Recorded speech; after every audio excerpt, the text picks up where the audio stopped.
Now the Three Martini Lunch with Greg Corombos and Jim Garrity.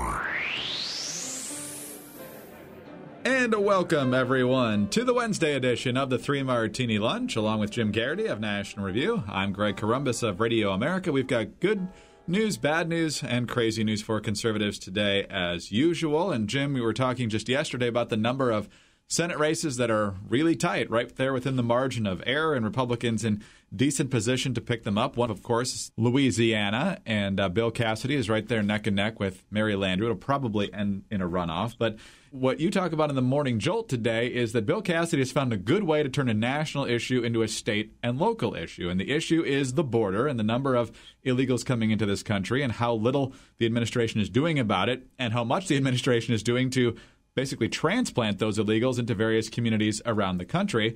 As you point out, there's a website that shows state by state and county by county in those states where these illegals are being placed.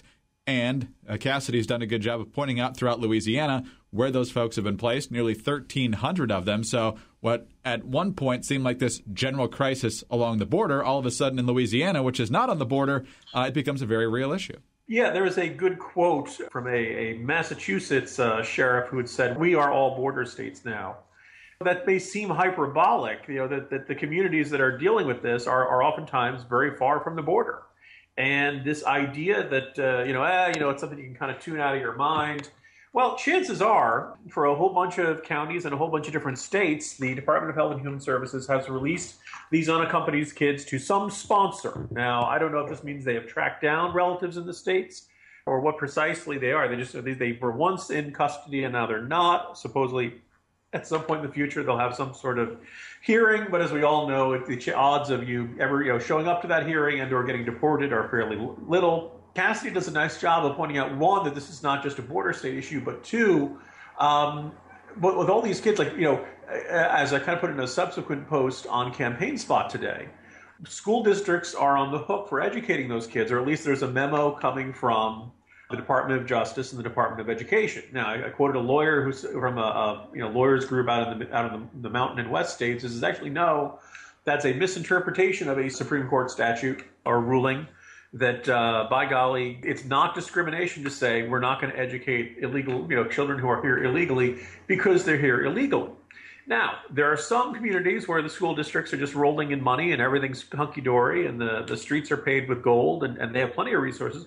But there are a lot of school districts where the money's tight. And if you add more add more kids to the school, that is that puts more pressure on resources. The schools are designed to handle a certain number of kids. And in just the last couple of months, we've had tens of thousands of kids being added to this. And if the attitude is, well, doesn't matter if the kids are here illegally, schools have to educate them, you're putting a lot of pressure on that, and that's less resources for the kids who are here legally. Now, if you're wondering why have I not heard a lot of screaming about this in Washington, well, it's because all the Washington elites send their kids to Sidwell Friends and fancy private schools that don't have to deal with these problems because these illegal immigrant children are not going to come to Sidwell Friends. They're not going to be allowed to get on the campus. John Edwards talked about two Americas. There is very much an elite of this country for whom the problem of illegal immigration is entirely theoretical. Or if they do interact with them, it's as busboys and gardeners and waiters and hotel maids and other things. And they like them in those roles. And by golly, they're hardworking, so why won't we let these people stay? It's not their kids who have to be in an overcrowded classroom or have a more challenging education environment because there's been this giant influx of students. And of course, many of them are ESL, English as a second language. You don't want to be cruel to these kids. You don't want to be mean to these kids. But because of our open border policy, we've basically said to the rest of the world, we will be the education system for the rest of the world. And you cannot allow this relentless influx of children and just assume that the U.S. education system is just going to be able to handle it. And this sounds like a kind of Cloward Piven attempt to say, well, we're just going to have to give the schools a lot more money because we've decided to import a whole bunch of students from other countries. Speaking of Cloward Piven, let's move on to the second martini now. And a lot of people are worried about the president doing a major executive power grab when it comes to immigration law, jumping off of the last topic we just had. And now it appears he may be seriously considering one in the area of climate change. This is a story that broke from the New York Times last night that has gotten a lot of attention by Coral Davenport. The Obama administration is working to forge a sweeping international climate change agreement to compel nations to cut their planet-warming fossil fuel emissions, but without ratification from Congress. The negotiators are meeting with diplomats from other countries to broker a deal to commit some of the world's largest economies to enact laws to reduce their carbon pollution. But under the Constitution, a president may enter into a legally binding treaty only if it is approved by a two-thirds majority of the Senate. American negotiators are instead homing in on a hybrid agreement, a proposal to blend legally binding conditions from an existing 1992 treaty with new voluntary pledges. The mix would create a deal that would update the treaty and thus negotiators say not require a new vote of ratification. Jim, it's like this guy's spoiling for a fight. Spoiling for a fight, and also he's a constitutional law scholar who constantly seeks to subvert constitutional law. The New York Times article noted that his whole regulation on power plants was all done through executive order and EPA. It was not done through legislation. He's decided that Congress, because it won't do what he wants, is now irrelevant to the system. And that is just flat out not the way the Constitution is set up, not the way the U.S. government is supposed to set up. In this case, it is very clear.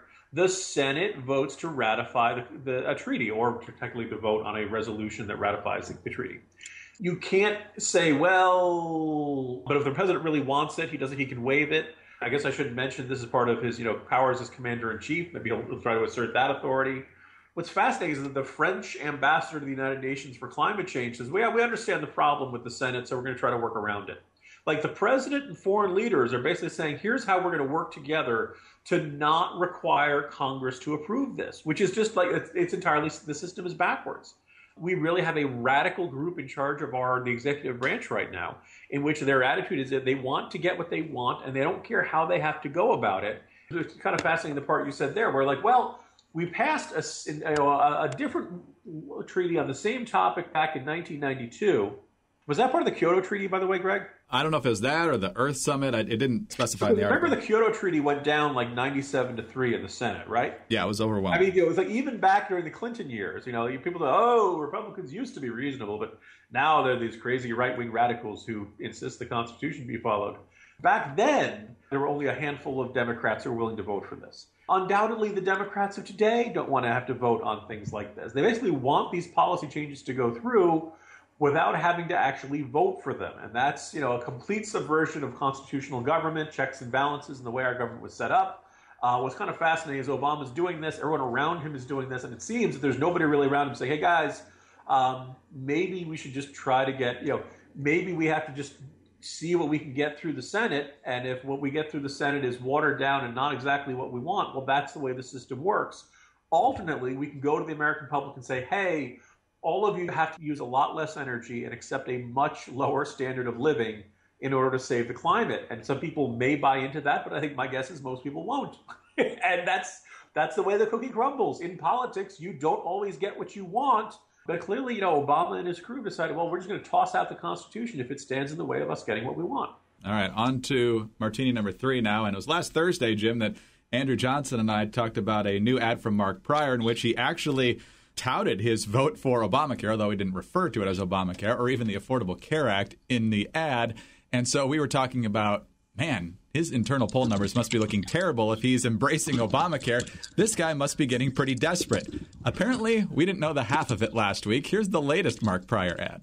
The Ebola outbreak is worse than anybody is, quote, vastly underestimated. Tom Cotton voted against preparing America for pandemics like Ebola. Congressman Cotton voted to cut billions from our nation's medical disaster and emergency programs. He was the only Arkansas congressman to vote this way. Just like he was the only one to vote against Children's Hospital. Instead, Cotton voted for tax cuts for billionaires funding his campaign. Rather than protecting our families. Good Lord. My God. First of all, it sounds so cheesy. Come on. These ads are Is this terrible. a Saturday Night Live ad? That's Joe and Mika on Morning Joe this morning. Jim, so the statement from the Cotton campaign said apparently Tom Cotton is to blame for the Ebola virus, crabgrass, and male pattern baldness. So if this is what Mark Pryor's stooping to in late August, his late October ads are going to be really fun. Tom Cotton, if you stubbed your toe this morning, he made you do it. It actually is a point where he supports Ebola. Really is exactly where I would usually go to make the joke. The satire is going to be a little weak on that one. It's. I guess we should say a little bit of kudos to the Morning Joe crew for not nodding like a bunch of bobblehead dolls and saying, "Ooh, that's a bold move." That might really resonate. That taps into our collective fear of Ebola. Because as we know, all government funds to deal with emergencies, Greg, they always only go for useful spending, right? There's never any waste in them. It's really a good idea to have armored personnel carriers in tiny towns, and the local pumpkin festival to have SWAT teams around it and things like that. In a way, I suppose we can interpret this as Senator Mark Pryor concedes. Obviously, if you're thinking of donating to Tom Cotton or you're thinking of volunteering for Tom Cotton, help him out.